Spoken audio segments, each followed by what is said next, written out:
But then when you when did you think, okay, I actually want to make a career of this? Because that's a big leap, being in the choir in church and then thinking next I want I to.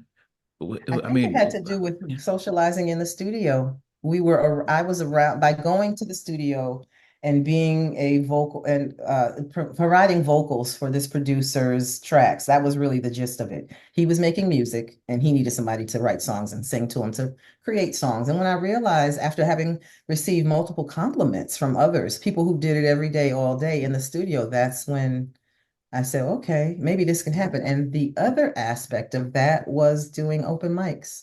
So it wasn't, it sort of evolved. I started off privately, quietly working with one person. Someone said, okay, I think you've got something here. And I started mentioning, that's not true. I was working in a call center and I was singing at work. And a gentleman that I was sitting next to said, you really have a nice voice. I'd love for you to meet my friends who are looking to pursue a career in the music industry. And today we're still the best of friends. And what he did was he invited me into his friendship circle, and I was exposed to the Village, which is an area of New York where the music emerges and art emerges. Usually you'll hear stories about artists and of all types being discovered in that environment. Madonna, Andy Warhol, but music Okay. was very strong. And there were open mic night spots. And I would do those events where you just buy a pitch, you sing and you can get a pitcher of wine for free. And then, but I was doing it at all the hot spots. So today, in hindsight, I realized that that was the proving ground for many people like me. But at the time, I just thought that I was testing my mettle to see what the reception was. And so, like I said, as I began to receive more positive feedback and started networking, and then even listening and comparing myself to other people, I realized, you know what? You're not that bad. So I started auditioning to be a background singer Oh, and ended up getting with a young lady who wanted to create her own group. We started writing songs together, and Flex and I ran into each other randomly. We went to high school together, but we hadn't seen each other. I was coming home from work from that call center with my daughters, and he started telling me that he was looking for a singer. And at that point, I was seasoned in the audition world, the demo world. And I didn't, for some reason, I wasn't afraid to tell him, hey, consider me. And that's kind of, how it happened. So it wasn't overnight per se. I would say maybe 2 years, okay. 2 years from the point in which I was married and really actively, well, not that I was that old, but I was actively pursuing singing, or thinking that it could be more than a hobby. Okay, so if we go back slightly, because if so from the moment you and your ex-husband not sort of going into the studio to the time that his dad found out and says that's it, you guys are out. How long did that take? That was maybe 3 years because it wasn't evident that I was pursuing it until I got on the radio. So once the songs were on the radio, that's when the church found out. And that's when, so that means maybe 4 or 5 years. But when did you guys get married? How? We got married when I was 19. We started working on the music when I was 17. So maybe what, 6 years? 6 years. Because I had had all my children by then. And so I got signed. Oh So no, so before you go, Sam, I guess I'm just trying to get the pictures to you were 17 when you started to go to the studio. Uh, 2 years later, get married. But when you get married, was this a no secret one wedding knew. or No was it in one front? still knew. No, I eloped. It was very organic. We eloped. I didn't have a wedding. I was just looking to be independent. ASAP. I still maintained secrecy around my pursuits. I didn't think I was good.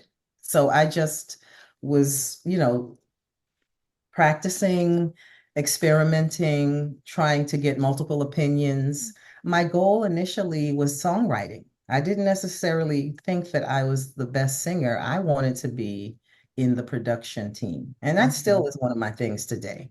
Hmm. Um, so I kept it a secret. I was really stealth about that. And so no one really knew what I was doing. I had moved on. I wasn't attending the church as regularly after I became a full-fledged adult. I was in and out. My children were raised in that environment, so I exposed them to it, but it wasn't like it was when I was a child and had to go with my parents every day of the week. Oh So no, there but were but times, but you yeah, said you guys eloped and got married not with no not in the church, so they didn't. no. Okay, Mm-mm. so but then were you still local, so they knew where you guys were? Yep, they knew that we were the rumor mill exposed that we were married, and we got our own place. My ex-husband had stopped going to church by that time. Go figure, his parents were the leaders of the organization, and he just rebelled. So it was easy for me to pull back. Once I moved out of my mom's house when I was 19, a lot of what I did was not transparent to the world. It was easier to hide behind the facade of just being a working mother and wife. Um, because most of what I was doing was on weekends and in the evenings, and it was with him in secrecy. Well, in private with his smaller circle. He wasn't necessarily hiding it, but we weren't broadcasting it, in other words. And like I said, I was really a back office artist. I was singing, the lyrics I was writing so he could demo these songs and sell them to somebody else. It wasn't like I Okay, was okay. focused. Yeah. And so that's why there was because I then wonder about um whether there was any limitations already being a mom trying to get into the music industry as a Oh yeah, singer. there were babysitting. I never had a babysitter. I couldn't even party after I got signed because I had to come home Yes, after the show. yes. But at that point when you did you guys decide let's just have kids and start a family right away and Yes, we did start a family. I wasn't in the family way when I got married. That wasn't the reason for being married. mhm, I just was ready to be free, for lack of a better way of saying it. And mhm, we it's not really a planned thing in the Black community that I shouldn't say that, but we always go with love and the flow. And so I just ended up getting pregnant a year after, and maybe 6 months after I got married. And so 4 years after that, or 3.5 years after that, we had our second child. But in the I was still not looking at this as a career. It was still, just a hobby. I have fun doing it. I like to go get my free sangria. It wasn't mhm. really Yeah, like I was actively saying, I am Yvette Michele. This is my destiny. So yeah. I think that played into how I managed my career or how I presented myself at first. I was very trepidatious about, and I didn't know how to articulate what my craft really, how it should be defined. Who are Mhm, you? What is your style? I could only refer to other artists and say, well, I'm a dash of this and a dash of that. I didn't know how to, like some artists back in that time, the independent label was emerging as a thing, as a business model. And mhm, so with that, artists were coming to the table with their entire marketing package here. They already knew how they wanted to dress, what kind of video they wanted, the songs. I didn't know any of that. I thought I was just going to stand in the circle and the magic swirl around me was going to turn me into a star like Cinderella. I just figured they give me the songs that work. Somebody who's an expert will look at me and say, "Oh, you need this." I was so unrealistic. So I vacillated, and I think that kind of gave the impression to those that I wasn't sure about who I was or confident. And so mhm. that was something I had to evolve from too. But yeah, it was I hadn't been in a professional studio when I got signed. I was in studios that were makeshift. Mhm. They had official equipment, but it was in the basement of someone's house, or it was in the back shed of someone's house. It wasn't like I was at, D&D or downtown in a real studio. So it was a learning experience from day one. It's So just just the yeah. entire journey. So